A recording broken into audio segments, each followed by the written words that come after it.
the most popular straw poll option was this just-in-time sets, so we're going to go through that. This is an upcoming feature. It should appear in the 2.11 release, although that release date has slipped a bit, and so we'll have to see when it comes out.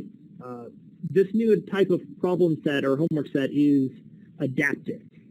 It's not adaptive in a statistical way. It's not adaptive in the sense that, you know, the computer is taking the student's performance on past problems and then using some sort of statistical thing to figure out which problems they should be getting next. It's more like a manual adaptive set. It's sort of like adaptive homework the hard way. Gives you a lot of control over it. The way it works is problems in a just-in-time set. It's also called a JITAR set for just-in-time assessment and review in the grant that it's part of, are trees or directories. They've got child problems or sub-problems. And the idea is that failing to solve a problem will open these sub-problems up, and that these sub-problems will have review for the parent problem, and also a way to recap or recoup some credit for the parent problem. We'll talk about that. There's a couple ways to do that, and there's a couple ways to set this up. And the idea is that this will be adaptive in the sense that if a homework gets the parent problem correct, they're just done. And so, you know, they do their problem and they move on. Whereas if a student gets it wrong, they're suddenly exposed to more review material and more questions and more stuff to try and sort of get them back on track with the parent problem. This would be good for, it's intended to be used for sort of homework sets on things that students should already know, but maybe have forgotten and need a little bit extra work on. And so students who already know everything have a short time of it, and students who don't have a longer set of things to do.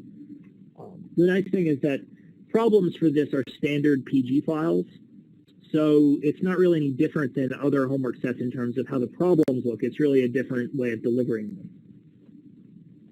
So, for example, this would be a problem on a particular set, maybe reviewing for an electrical engineering course, which is where this stuff was originated for. And it's going to test to see if students can do sort of a basic Fourier series. And the idea is that there will be one problem, and this problem will have a certain number of max attempts, and the children will open after the number of max attempts. And so let's see, I've set up, hopefully it works. So I'm going to log in as me again.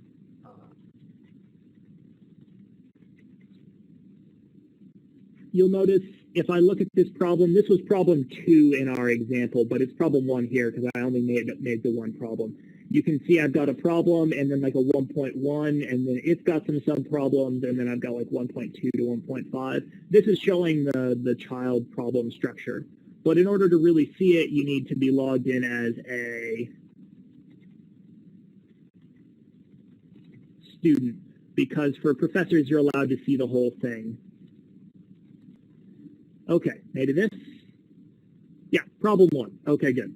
So you'll click on problem 1. I've got 5 attempts. It's asking me to construct the first 3 Fourier approximations. I'm just going to submit the wrong answer 5 times in a row. If I were to get the right answer, then I would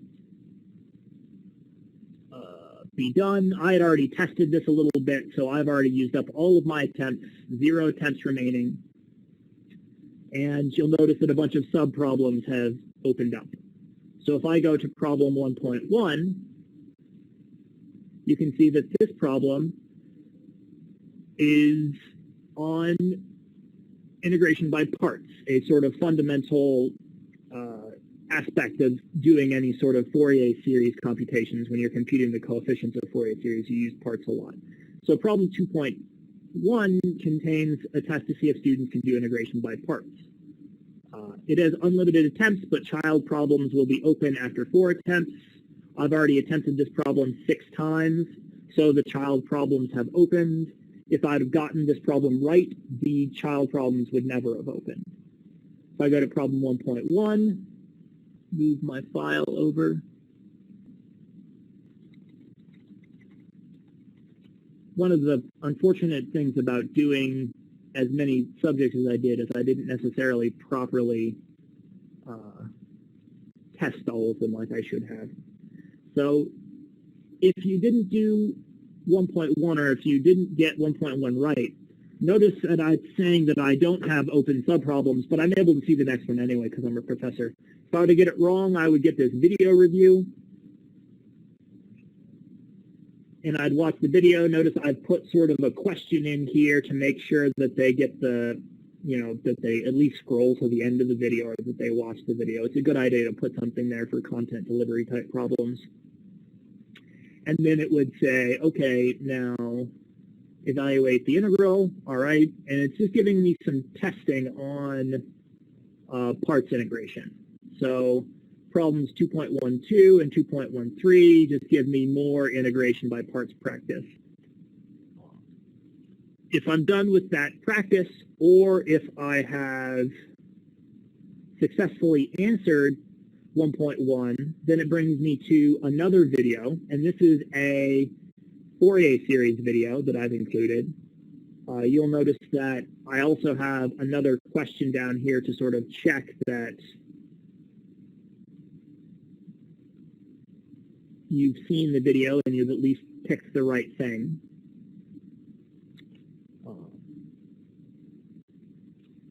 And then after that, there's a walkthrough problem, which would walk through. This isn't a very good walkthrough problem. I would probably write a better one, but I didn't have time. The idea is this problem would be a heavily scaffolded problem that would walk you through making the Fourier computations step by step by step. And then problem 1.4 is another compute the coefficients problem, and 1.5 is another compute the coefficients problem. So the idea is that I've got unlimited attempts at the review problem, because that's just a video that I watch. I've got unlimited attempts at the practice computing Fourier coefficients problem. That's the heavily scaffolded problem. But these last two problems, I don't have unlimited attempts for those. I've got, let's say, 5 attempts for each. And each problem counts as 50% of the score of problem 2. So if I go back to this homework set, you'll look and see that I've got these various problems here, and I have completed problem 1, and I've got a score of 100% on problem 1, but I only have a score of, I don't have a correct score on problem 2, and that's gotten 50% of the score of problem 1. If I wanted to fully recover the percentages that I missed on problem 1, you can complete problem 2 correctly, which I'm going to do by cheating.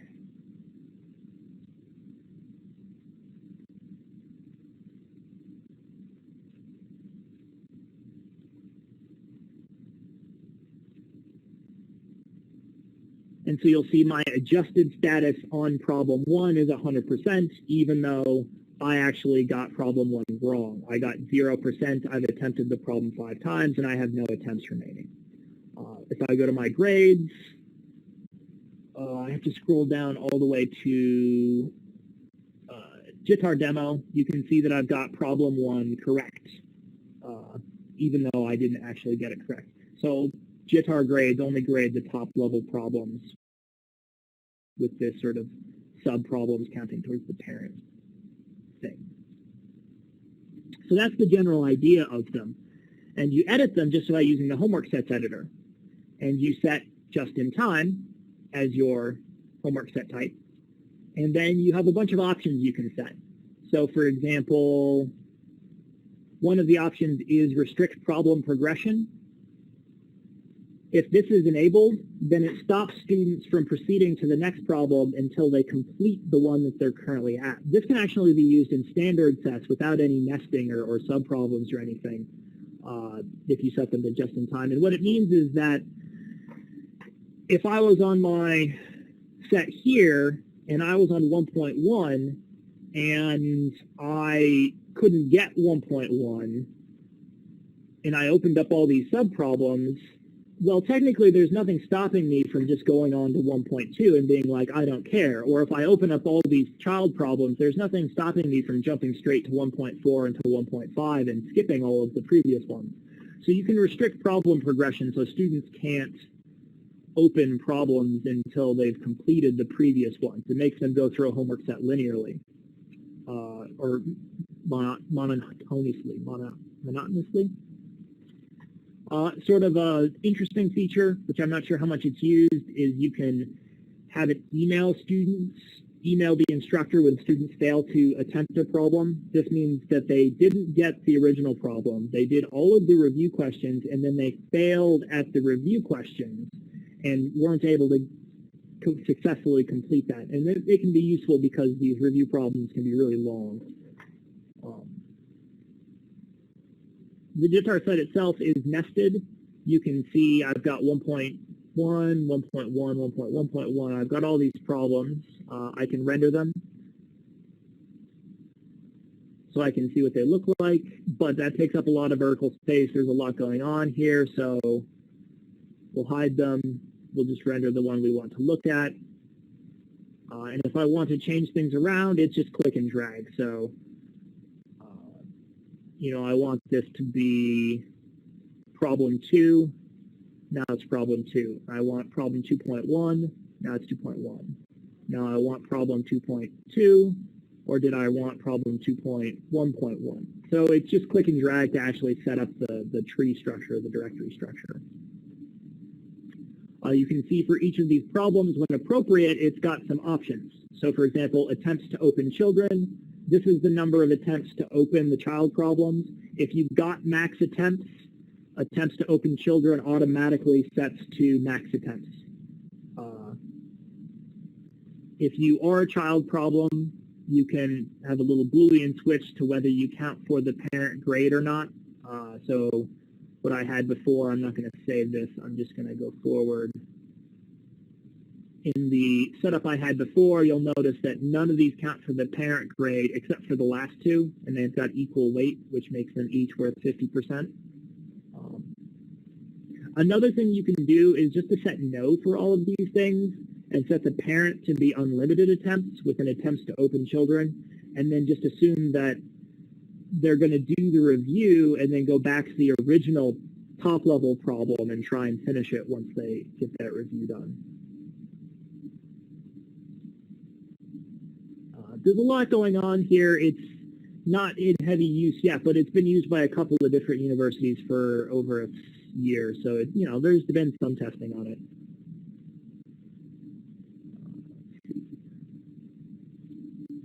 Yeah, so that's basically an example of how it works. One of the nice things is that even if you're not using just-in-time sets, this homework editor is going to be the default for any homework, and it is in general a bit of an upgrade on previous homework editors in the sense that the numbering is all draggable. It's not the drop-down numbering you've seen before, and that the problem rendering is a little bit more responsive in the sense that you can render individual problems or you can render all of them.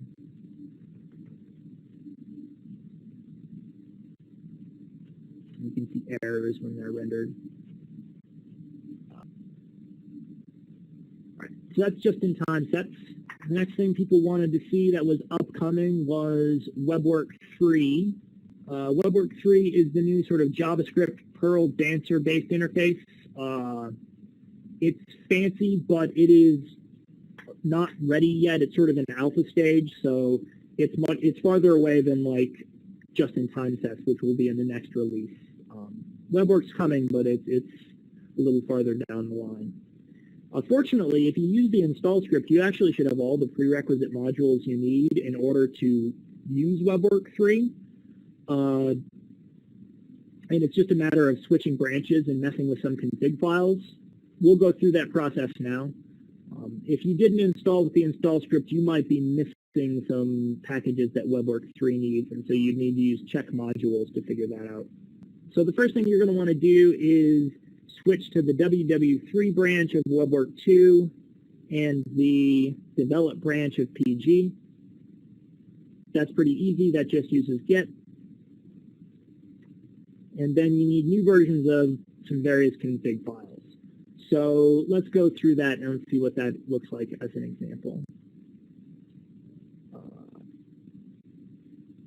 Windows is going to be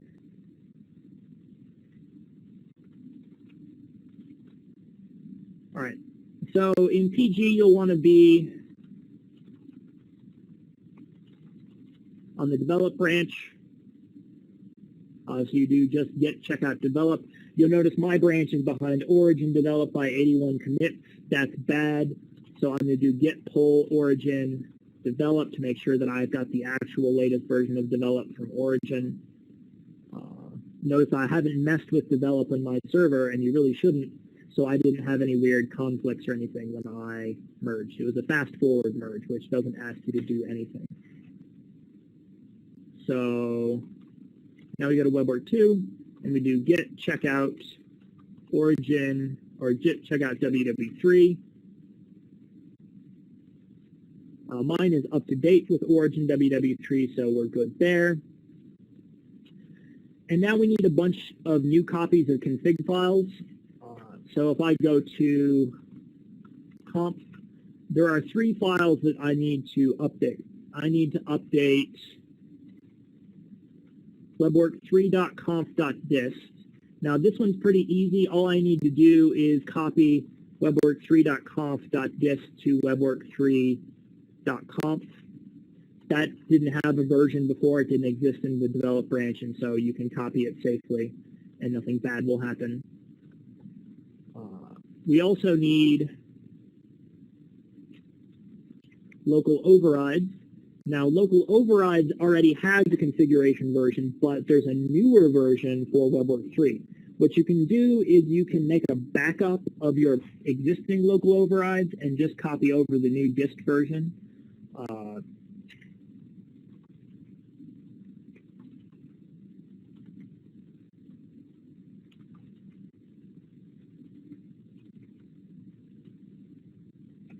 Like that.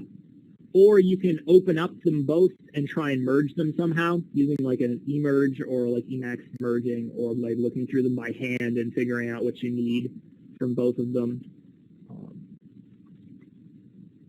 I had already done that, so I'm going to keep my existing local overrides. Notice if you're trying to go back, what you'll do is you'll just copy your backup local overrides file to your existing comp file, and that will get rid of the changes that you made before. You also need to do the same thing with WeBWorK Apache 2.4.config. You can probably just copy the distribution version over to this. Most of the time you don't need to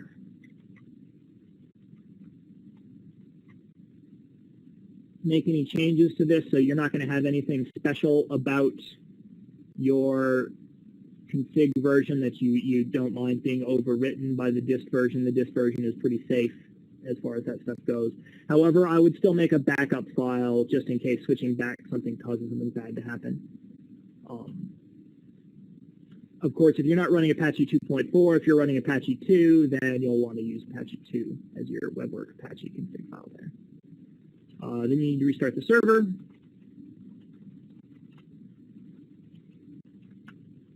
Cross your fingers.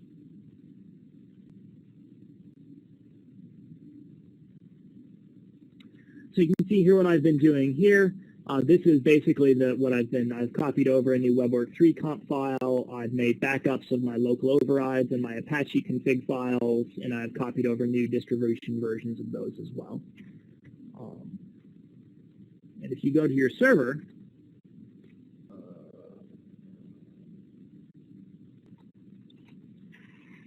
you should see a WeBWorK 3 link under Instructor Tools. So we click on that, cross our fingers. If everything's set up correctly, this is sort of what it'll look like. WeBWorK 3 is a sort of more modern version of things. It's got a lot more drag and drop, a lot more menu-based. It looks a little bit more like an application than a web page. In particular, it doesn't use sort of the form-based submit paradigm that WeBWorK 2 uses. Also uses some drag and drop sort of stuff, and it's using a bunch of AJAX calls to the server in order to actually save and update and do things, so stuff happens a little bit more instantaneously, a little bit more quickly. So for example, if I've got these dates, you can see I've got open dates and reduced credit dates and due dates and answer dates, and if I move these around, well, they should actually move around. I'm actually lying to you a little bit. The version that you're looking at is not the version that I'm going to show you. The version I'm going to show you has got some of the stuff fixed, and it's waiting to be pulled in with a bunch of other stuff.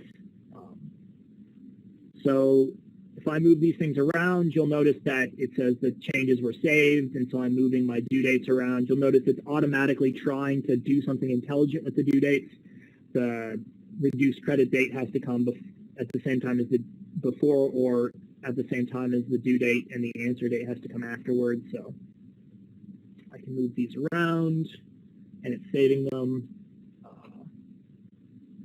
I can go to, let's say, the problem test manager, and I can click these various flags, and it will save the values immediately.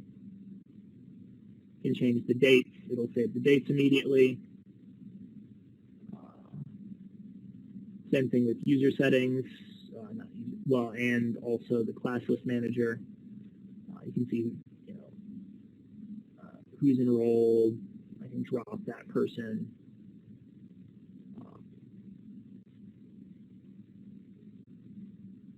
The library browser.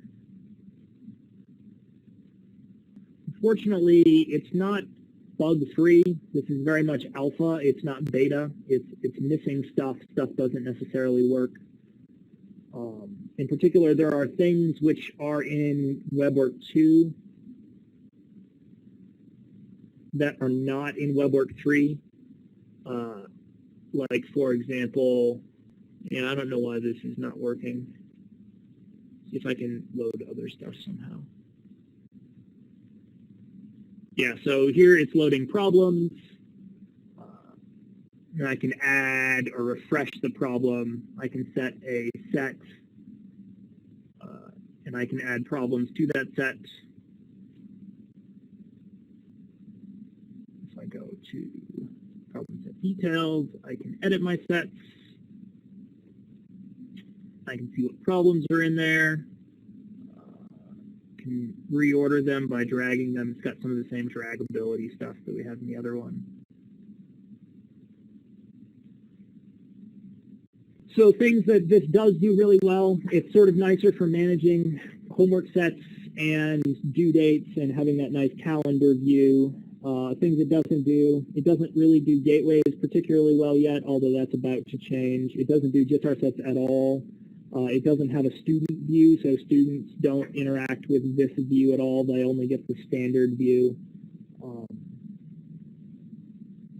It's missing some various other sort of components. Like, I don't think it does restricted set progression, where you're restricting students from accessing a set until they've completed previous sets.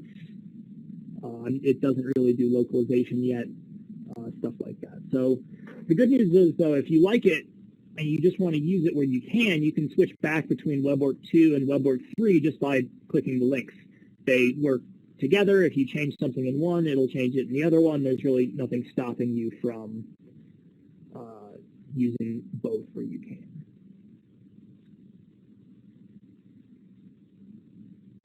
All right, so here's a screenshot of what we're looking at. Yep, there you go. Can switch between interfaces as needed. It's not feature complete, but it's got some good stuff going on as far as the general design. All right. The next one that's on our list is Headless PG. This is something that's actually in develop now, but it also is under development now. And it's actually the same. It's always sort of existed, but it's being sort of improved and sort of polished. Is the XML RPC pathway for rendering problems, by which I mean when you want to render a problem, suppose you just want to render a math problem, but you don't necessarily want to have all of the WeBWorK infrastructure sort of around the problem. You don't want to have a course, you don't want to have people log in, you don't and can't expect people to have grades or things like that. It's more like I've got a web page and I'd like to include an interactive problem on that web page. Well, the XML-RPC pathway lets you render problems dynamically just by using either an HTML request or an AJAX request through JavaScript. I guess those are kind of the same thing. There's a couple of different ways to do it. It's pretty simple, actually, and you've already got it running on every server that runs WeBWorK. If you've got it on develop, it's running right now. In fact, it's the same thing that the library browser uses to do its stuff. Basically, all that happens is that you've got this request URL here, and you provide some HTML parameters as part of that request.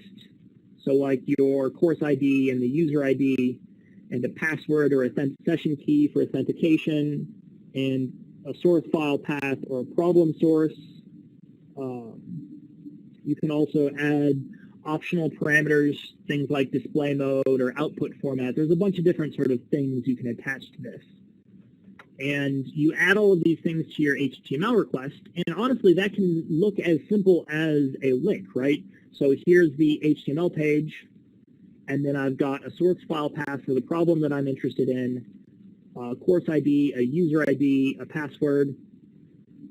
These would be like daemon type stuff. These are passwords you don't necessarily care if they get out into the world. You don't want, these things you don't want to do anything sensitive here. You don't want to use your actual password here.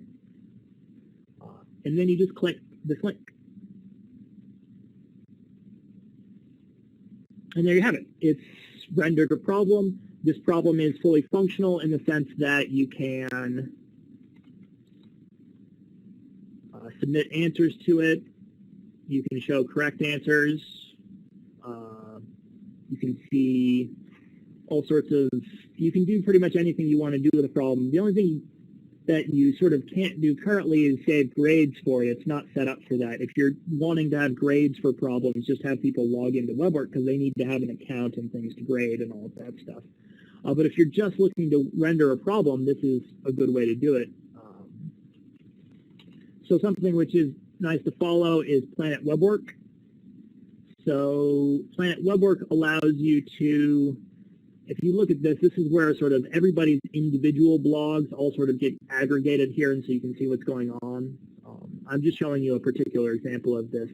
This is Mike Gage's blog, and he's showing how he's embedded single problems in WeBWorK pages. And so, he's got his web page, and all he did is he made an iframe here, and then it's a completely functional iframe. I can preview stuff, I can edit things, I can show correct answers. And if I look at the source code for this, that's the source code in the iframe. I want the actual iframe. Yeah, so it's an iframe, and the source of that iframe is exactly the kind of long HTTP request that I had before. So it's that simple. And you can do a bunch of really nice stuff with it. Like, for example, you can provide the problem source directly. You have to encode it base64 so that it fits in the URL request in a reasonable way. But you can actually just sort of, as a service, let your WeBWorK server render random PG files and try and do stuff with them. You can also do the same thing using AJAX and JavaScript. That's what the problem library is doing, the library browser. So if I do, or it's also what the, I know what this code looks like better, so I can just look directly at this. If I look at the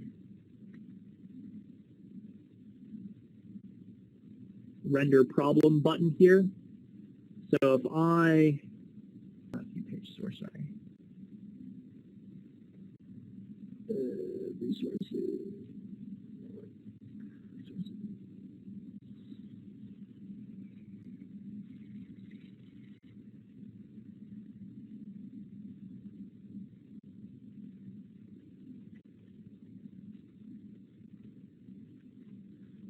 So I'm looking for the actual render portion of this. So what it's doing is it's making this basic request object, and so it's got a bunch of stuff like the session key and all of these things in it. And then when it's rendering it, it is changing the source of the render, and it's setting all the requests up the way it wants them to be set up.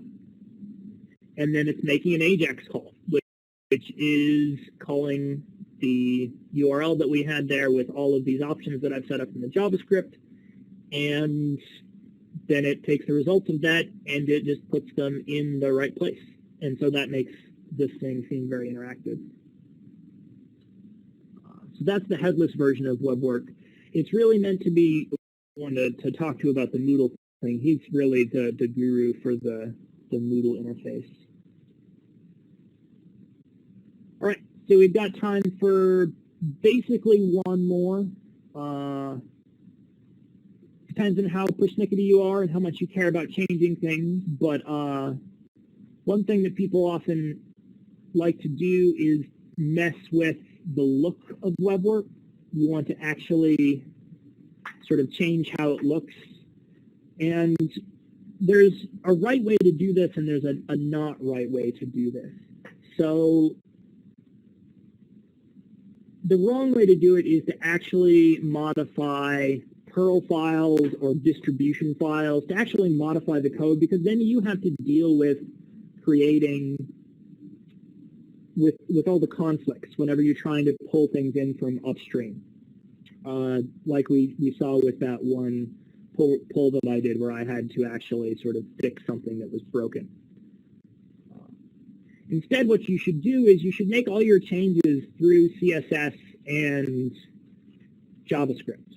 And this is actually really powerful if you haven't seen this kind of thing before. For example, if I go to Math 3, which is the older WeBWorK theme, this is the older WeBWorK theme. This is the same Perl code as Math 4. This is the same exact code and the same exact sort of HTML that's being put out as it is for the Math 4 theme. The only difference between these two is the JavaScript and the CSS that gets applied to it afterwards. And there's ways for you to leverage that on your own to actually sort of change things to however you want them. The key are these overrides files. So if you go into the htdocs themes Math 4 folder, you can create these overrides files, and you can actually change pretty much anything this way. And the nice thing is that these overrides files are set up so that they've got distribution versions, but they don't have actual versions of them, so they're not tracked by WeBWorK, which means you can upgrade, and it generally won't interfere with what you're trying to do with your themes. Now, of course, if I change WeBWorK upstream in such a way that what you're trying to do in your override file doesn't work anymore, then it will break that, but there isn't really much of a way around that issue. So let's take a look at how that works. So I'm going to go into the htdocs directory, which is where all of the things that are sort of available on the web are stored. I'm going to go into themes, Math 4. And you notice I'm already doing some of this stuff with Math 4 overrides and all of these distribution files. What I'm going to want to do is copy over Math 4 overrides.css.dist to Math 4 overrides.css and Math 4 overrides.js.dist to Math 4 overrides.js. So looking at, let's say, the CSS version of this,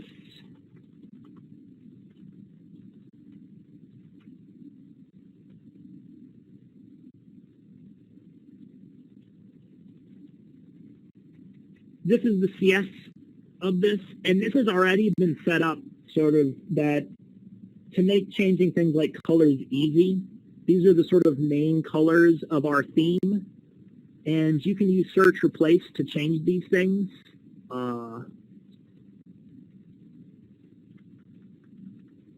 So for example, I don't know. Let's suppose I really don't like blue, and I'd rather things be sort of grayscale.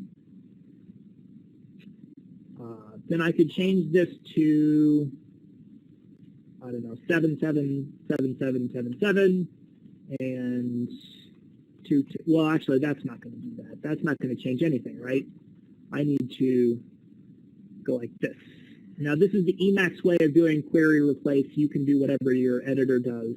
003388, and let's say it's 777777. Yes, yes, yes, yes, yes. I want to replace all of them. And then light blue, 0157E8. These are HTML color codes if you haven't seen them before. With 222222. Replacing all of those. Save them. I don't actually have to restart my server, although I do have to change windows. This is probably going to look pretty awful, but it'll be a nice example. Cross your fingers. Whoop. There we are. Gray. You can see the sort of dark gray color that I had, and then the light gray color. It actually doesn't look so bad, even if it's sort of black. Some things to keep in mind. The colors that we have in the default theme are pretty specifically chosen so that they pass color contrast standards for things like accessibility in terms of screen readers and people who are visually impaired trying to use WeBWorK. I think they all pass AA in terms of the contrast standards. If you just use some random colors, it's likely that they're not. I can guarantee you that this light gray on white does not pass accessibility standards. So if you're going to use your own colors, give some thought to that for people who may be using your server and not really have, who are visually impaired. That's one thing people like to change. Another thing people like to change are these images up here. So that's more of a jQuery type thing. If you haven't used jQuery, then this is going to be the fastest introduction you've seen ever. The way jQuery works is basically you have $, and then some CSS selector, which selects some element of your HTML page, and then you've got some function which you're going to apply to your CSS selector. So for example, I am selecting the element which is inside the element with the class WeBWorK logo that also contains an A, that also contains an image. And I've sort of looked at my web page, and I know that that is going to exactly point me out to the WeBWorK logo image that's there. And maybe I'm okay with that one, so I'm not gonna replace that one. Then maybe I don't like the MAA logo, so I'm gonna do the MAA logo. And then attribute can be used to change the attribute of any HTML element. So it's really powerful. You can also do something like CSS to change the CSS of any HTML element. Or you can do add class, or remove class, or whatever you want. You can really change pretty much anything with jQuery. So I'm changing the source. I need to find a new logo. Let me look on the internet real quick. All right, now if I change my window back to my browser, and I refresh this, I can see that I've got a nice big image here. Now, that's probably not the image size that I want, so I can go back to my JavaScript. I'm not going to show you guys this unless you really want to see it, but I'm going to change some CSS so that the height is smaller. There you go. So now I've got my own image in here, and you notice that I'm going to show off the actual sort of CSS. You see I've got a div with class WeBWorK logo, and then inside that div there's a link, and inside that link there's an image, and that's the thing that we wanted to change, or rather MAA logo, link, image. So that's why I did that CSS selector.